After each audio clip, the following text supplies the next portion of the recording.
Hey everyone, Alexandra here. Today we're going to be doing the birth chart of Reneé Rapp. Now, I felt a little trolled going into this because she has a song called Gemini Moon. So I thought that she had a Gemini moon. But then when I looked at her chart, she in fact has a Pisces moon. So, what? Okay, so let's start with her Gemini rising. So, with her Gemini rising, she is ruled by Mercury and communication, thinking. Her brain never really turns off. She's someone that she could hit it off with a stranger and just say all these things out of nowhere. Like, she has something she wants to say all the time. She never runs out of ideas. She could even tune herself out and just talk all the time. Opposite that, we have her Venus placement, similar to Olivia Rodrigo's chart. They have the same placement. Chiron on Venus. And Moon conjunct midheaven again, you guys. How many pop girlies are gonna have Moon conjunct midheaven? All of them. All of them. I am honestly convinced at this point because we're 3 for 3 with like Moon conjunct midheaven. We are 3 for 3 out of all the birth charts I've done so far. And they're all pop girlies. So, I'm sensing a theme here. If you don't have Moon conjunct your midheaven and you're into pop and you're like, am I gonna be a pop girl? We got Pluto, we got Chiron, we got Venus all on within a degree of each other. Pluto is 11. Chiron and Venus are 12 degrees of Sagittarius. This is also conjunct her descendant in Sagittarius. This is about relationships. So with Pluto also here, this is an added element that Olivia did not have, but that Reneé does have. And with the descendant being here, it's also another thing that's a little bit different than Olivia. Because, this is so nearby the 7th house that I am going to interpret this in regards to her relationships, just because it does make that conjunction to the descendant line, that it is relevant to her relationships and her shadow side that I feel like it's necessary to talk about. But even though technically, yes, it's in the 6th house. But the thing I want to say is, like, she really wants to evolve through her relationships with other people. She'll be attracted to relationships that can help her grow as a person. With Chiron on Venus, yes, similar to Olivia Rodrigo, she might look for people that she can fix or that can fix her. It's healing through other people or healing with other people. That is a very significant factor in her relationships. Now, in Sagittarius, she does look for people who are blunt, straightforward, and real with her. She doesn't want anybody skirting around the truth. She wants people who are going to be blunt. She does value truth. She loves honesty. This is how to win her heart. I think the reason this is so funny is because with her Gemini rising, she acts the opposite. She acts kind of like a crazy person and says all these outrageous things to shoo the people away that are not going to stick around. You don't like this crazy shit I said? Okay, then you're not going to be interested in the truth. Then you're not going to be about me, and I need to know that. It's a way for her to filter out the people that are meant to be with her and the ones that are not. It could feel like you're connecting with her at first with that Gemini rising, but genuinely she's going to stick it out with the people who feel more Sagittarius and feel more straightforward and cut through the bullshit and will stick around even if she says all these crazy things. Like, okay, got you there. You're still here, you're a real one? Cool. Like, she values that loyalty. With Chiron on Venus, she has a lot of painful relationships, not gonna lie about that. It's the same thing with Olivia Rodrigo, and honestly, it's a little more intense in Renee's chart because it is also with Pluto and conjunct her descendant. There's a lot of lessons she's supposed to learn through different relationships with people. There might be a lot of karmic relationships she has to go through because she's supposed to learn and evolve through relationships. This is part of her birth chart, okay? So this is something she has to go through. But I do think that she's also meant for someone that she can grow with and stick it out. And it's like, yes, you can learn things from some people, but there is going to be someone you'll learn something from but then in the end of it, they'll actually be good for you, but you might have to grow with this person before it really gets there. It might take some time, just because there's a whole journey that kind of has to play out in your relationships when it comes to someone. It will always kind of go through that filter of like evolution and healing. There's really no way to escape that. And I think that there are some deep-seated relationship wounds that she has to face every time. Sometimes she could even be conflicted with herself, like, no, I don't want to get involved with relationships because they always fucking hurt and suck. So let's avoid that, but that's not going to be for forever. So ruling planet is Mercury. Once again, her mind never really turns off. So you have Mercury conjunct Sun in Capricorn. In Capricorn, there's a certain seriousness to her. This is actually surprisingly in her 8th house. I didn't expect this. But the 8th house is, you know, a little hush hush. Give me my privacy behind closed doors. I don't think people see this side of Reneé. I don't think people really know the real her. I don't think that social media knows the real her. I don't think the perception we have of her is really the truthful version of her.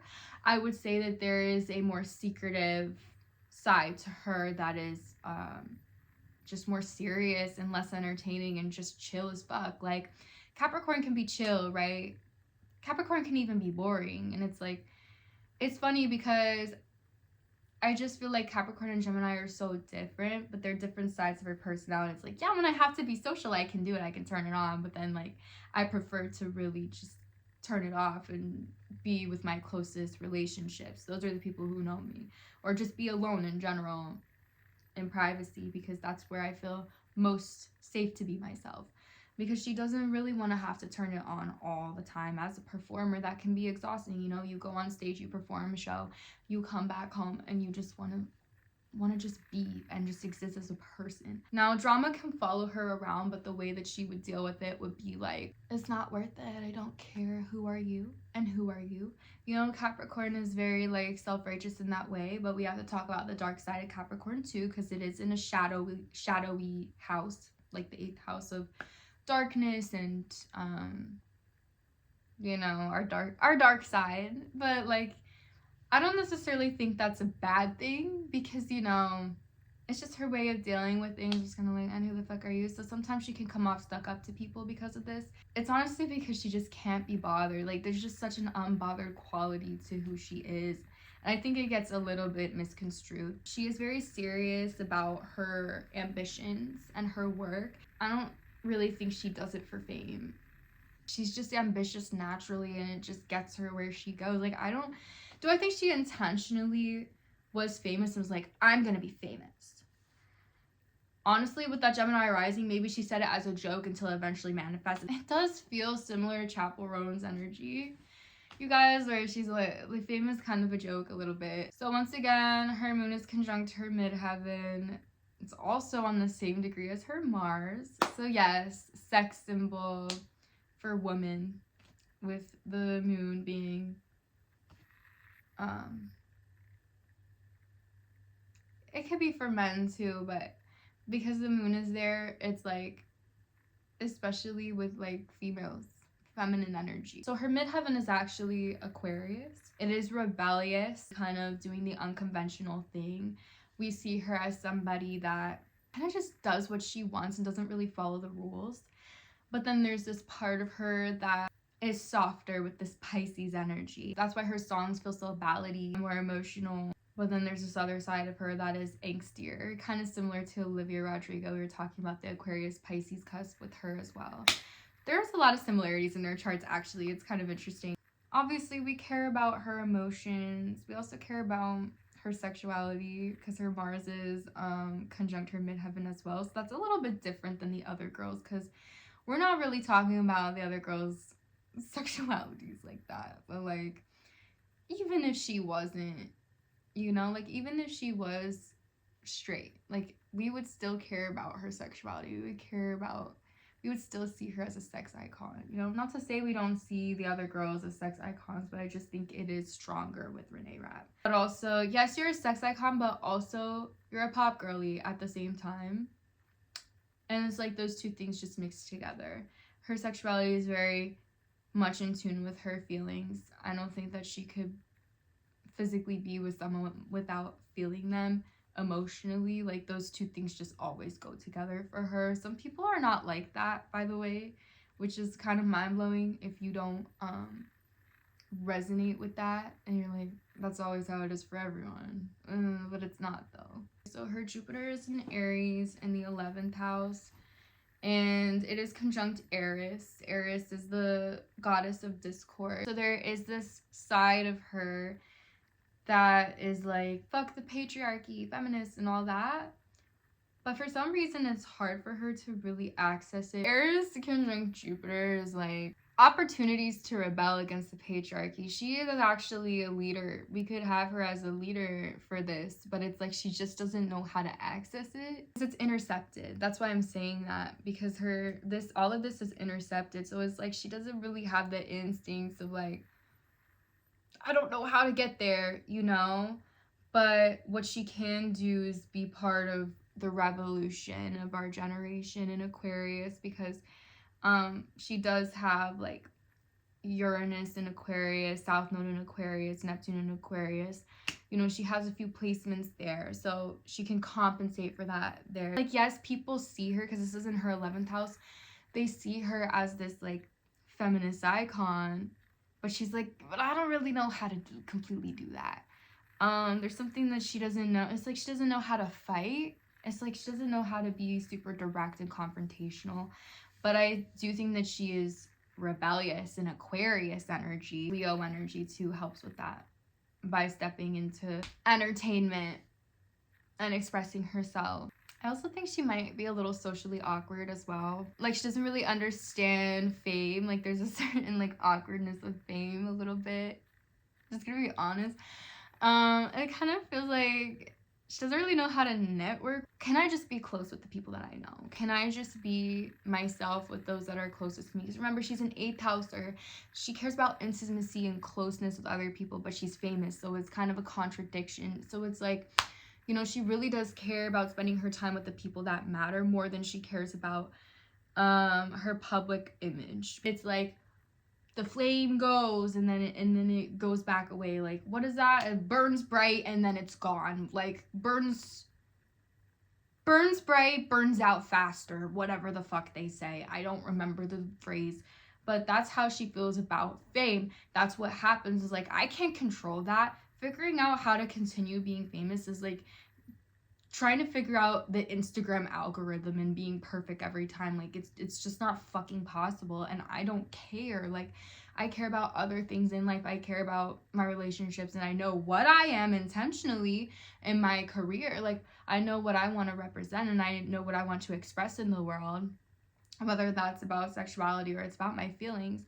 But, you know, like, there's just certain things I think that she doesn't really value as much as the others, which is understandable. And it's probably the last thing I'm going to talk about. She has Saturn retrograde in Taurus in the 12th house. There's a lot of significance around maybe like mental health and figuring out ways that she can stay grounded through the craziness of her life and through fame and through whatever. She likes to keep a lot of things private. I think that you'd be surprised that she's more of a private person based off of this chart. I guess celebrities can still have private personalities, you know? It's just kind of interesting to think about that. She's one of them. It's like she's in conflict with herself with the Saturn retrograde in Taurus versus Uranus and Aquarius. She really values stability and having grounded ways to support herself, having something to rely on, especially mentally, in terms of like mental health. And I think with endings and things, it might be hard for her to embrace change, and it might be hard for her to let go. With Taurus in the 12th house, change is difficult. It's like, what's the point of change? Like, she could overthink things and like try to find ways to hang on to something for a really long time, which is conflicting with this other rebellious part of her personality in Aquarius that's just like revolution and let's seek change and let's do things for the better. But I don't think that she would let people know that she actually does kind of love structure, and she kind of does like things being a certain way to rely on. I mean, she's a Capricorn, right? Like, Capricorns like that convention, and then having Taurus Saturn there kind of goes hand in hand with that. But I don't know. It's just something more unconscious, so it's not like easy to always verbalize anyway. But she's definitely also in tune with her generation, and like, yeah, things need to change, and I get that.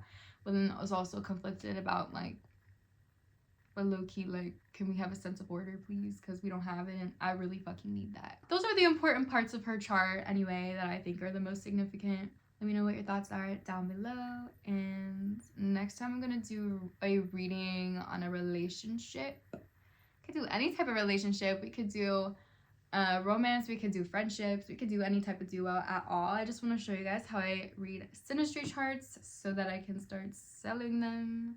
And you guys can, if you like them, get a reading from me. Also, if you liked this, give it a thumbs up, subscribe. But also, you can get a $10 birth chart reading from me in the description below.